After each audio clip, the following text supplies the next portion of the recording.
Panas dingin koalisi Gerindra PKB, Caimin yang dulu kata jadi cawapres Prabowo kini gesar karena Ganjar.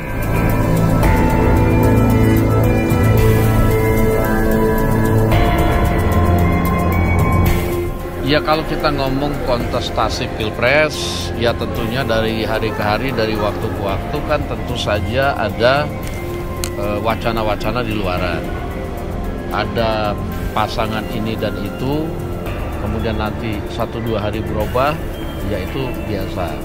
Tapi terhadap pasangan Pak Prabowo, tentunya kita sudah sama-sama tahu bahwa yang menentukan Presiden dan Wakil Presiden koalisi Gerindra PKB yaitu nanti Pak Prabowo dengan Pak Muhaimin.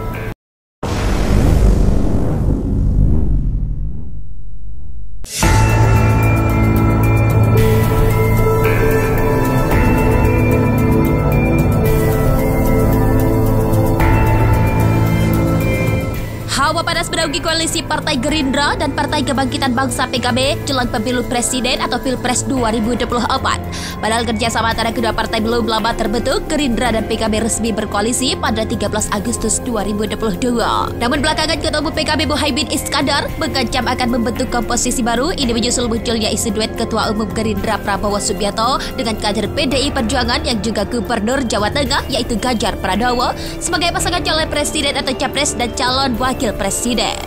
Memang sejak awal terbentuknya koalisi PKB Gerindra, Muhaimin gotot jadi cawapres Prabowo. Malah baru-baru ini, Wakil Ketua DPR RI itu bersikukuh jadi capres. Sementara bertepatan dengan peresmian koalisi Gerindra PKB saat itu, Prabowo Subianto sedianya sudah mendeklarasikan kesiapannya menjadi capres untuk pemilu 2024. Lantas bagaimana nasib Gerindra PKB selanjutnya? Mungkinkah Prabowo lebih memilih berduet dengan Ganjar ketimbang Muhaimin? Ambisi Muhaimin, Caimin namanya. Begitu sama karib Muhaimin, sejak dulu tampaknya memang punya ambisi besar untuk mencalonkan diri di panggung Pilpres. Jelang pemilu 2019 lalu, Muhaimin percaya diri bakal dipilih Joko Widodo sebagai calon RI kedua meski pada akhirnya Imin hanya gigit jari karena Jokowi memilih Ma'ruf Amin jadi cawapresnya. Gelagat yang sama juga terlihat sejak PKB berkongsi dengan Gerindra, awalnya Imin kata jadi cawapres. Dia bilang percuma jika partainya berkoalisi dengan Gerindra, tetapi dia tidak bisa maju di gelanggang pemilihan. Belakangan Muhaimin gesar karena muncul isu Prabowo bakal berduet dengan Ganjar Pranowo pada pemilu 2024. Dia mengancam akan membentuk komposisi baru jika wacana itu terjadi dan kenyataan. Meski begitu, Imin tak menjelaskan lebih lanjut soal komposisi baru yang dia maksud. Mantan Menteri Tenaga Kerja dan Transmigrasi itu juga irit berbicara ketika ditanya apakah ia legowo seandainya tak dipilih jadi cawapres Prabowo. Imin juga tidak menjawab jelas soal peluang PKB hengkang dari koalisinya dengan Partai Gerindra.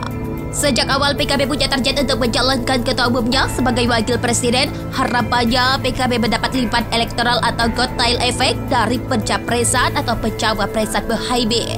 Namun Prabowo tampak merasa tidak yakin dengan kekuatan politik Imin. Oleh karenanya, mantan perwira tinggi militer itu bermain dua kaki tetap menjadi sosok cawapres meski sudah deklarasi koalisi dengan PKB. Jika Prabowo tidak menggandeng Imin sebagai cawapres, dukungan basis pemilihan Islam terhadap Ketua Umum Partai Gerindra itu diprediksi bakal menurun tajam. Namun jika Gerindra punya dua pilihan berkoalisi dengan PKB atau PDIP, Umam yakin Prabowo secara pragmatis bakal memilih Partai Banteng. Kata Umam, jika pun Gerindra akhirnya berkoalisi dengan PDIP, kata Umam perlu diperjelas apakah Partai Banteng bakal mendorong Ganjar Pranowo ataupun Maharani sebagai pendamping Prabowo. Sebab sejak lama kedua kader PDIP itu ditegarai bersaing di internal partai untuk mendapat tiket pencapresan.